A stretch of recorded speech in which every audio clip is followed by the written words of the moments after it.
शावी साहब, हुकूमत तश्कील पा चुकी की कई मराहिल मुकम्मल हुए हैं। पिछले कई हफ्तों में जब आपसे बात हुई उस वक्त भी कई मराहिल अपनी तकमील को पहुंच रहे थे। इस वक्त जहां पाकिस्तान के हालात मौजूद हैं और जहां ये हुकूमत खड़ी है, जो फ़ैसले कर चुकी है और आने वाले दिनों में बड़े फ़ैसले करने हैं, उसके तनाजुर में आपको मुस्तकबिल में हालात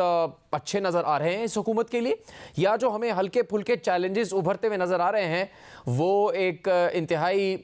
संजीदा या इंतहाई मुश्किल सूरत इख्तियार कर जाएंगे ईद के बाद? देखिए, इस हुकूमत को चैलेंज तो बहुत दरपेश हैं, लेकिन वो उनसे निपटने की कोशिश कर रही है और मुआशी इस्तेहकाम जो है वो भी एक कदरे नसीब हो रहा है, को हालात काबू में आते दिखाई दे रहे हैं। तो ये हुकूमत जो है अगरचे कमज़ोर हुकूमत समझी जाती है और एक यानी ऐसी हुकूमत है कि जिसमें एक पार्टी हुकूमत के अंदर है और दूसरी बाहर है, लेकिन वो उसको सपोर्ट कर रही है। लेकिन क्योंकि ये जब हुकूमत एक दफ़ा कायम हो जाए तो फिर उसको हिलाना या गिराना आसान नहीं होता। तो कानून की ताकत भी उसके पास है और अदारे जो हैं वो भी उसके पीछे खड़े हैं। तो इसलिए हुकूमत जो है उसको धक्का देना वो तो आसान नहीं होगा, लेकिन कोई इर्ताश पैदा कर देना, कोई थोड़ा बहुत हंगामा कर देना, कोई जलसा जुलूस निकाल लेना, ये हल्की फुल्की मौसीकी तो होती रहेगी और देखने में आती रहेगी। लेकिन जो इस वक्त दावा किया जा रहा है पीटीआई की तरफ से कि कोई ऐसी तहरीक चलेगी जिसमें हुकूमत तिनके की तरह उड़ जाएगी, तो वो तो बहुत मुश्किल मामला होगा। और आप देखें इस वक्त यानी जो पीटीआई है या उसके जो हलीफ जमातें हैं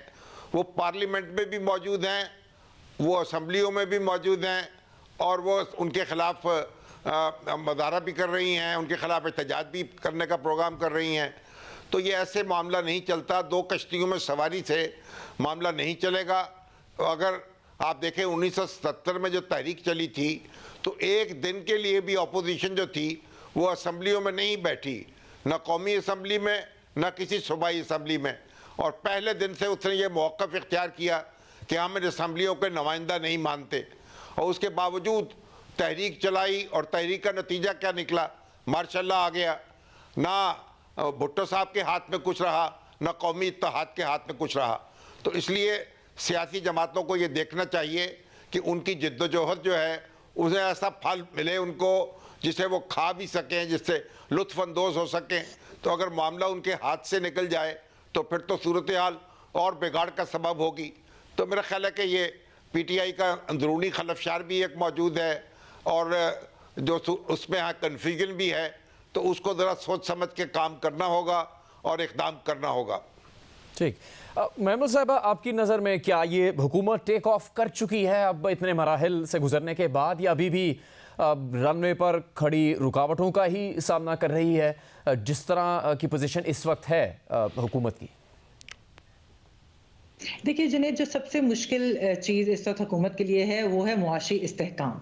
सबसे बड़ा चैलेंज है इकोनॉमिक चैलेंज है।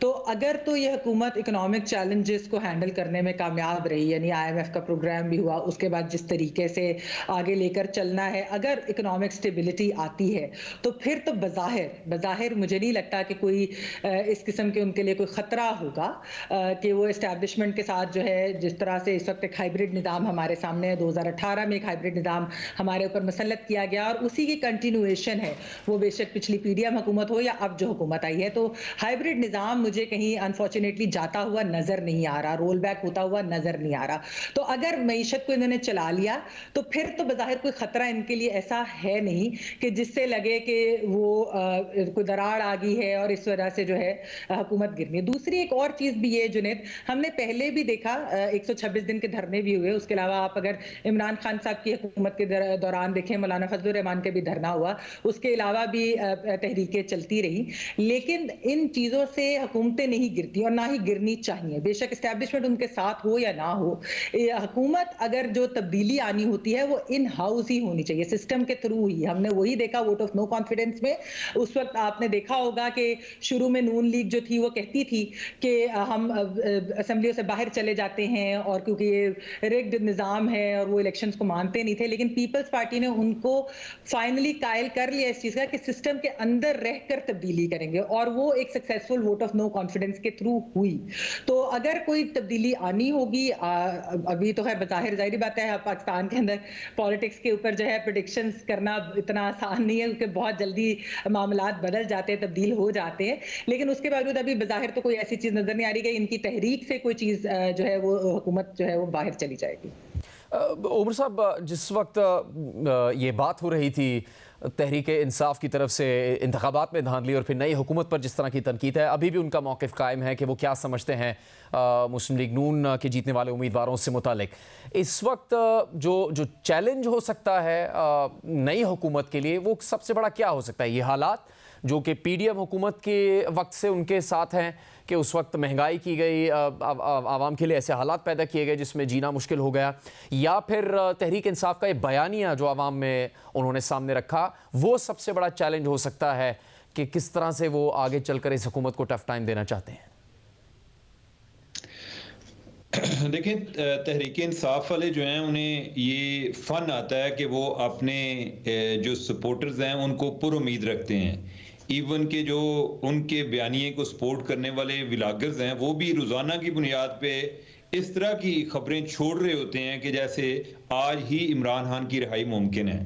तो ये तो वो चाहते हैं कि वो इस तरीके से उम्मीद रहे, और उम्मीद का मतलब ये है कि दूसरों के हवाले से मायूसी हो कि जो मौजूदा गवर्नमेंट है वो कुछ करने में नाकाम हो चुकी है, और दूसरी बात यह है कि जैसे कोई मुल्क दिवालिया होने वाला है, और जो भी बुरी से बुरी खबर वो फैला सकते हैं वो फैलाने की कोशिश करेंगे।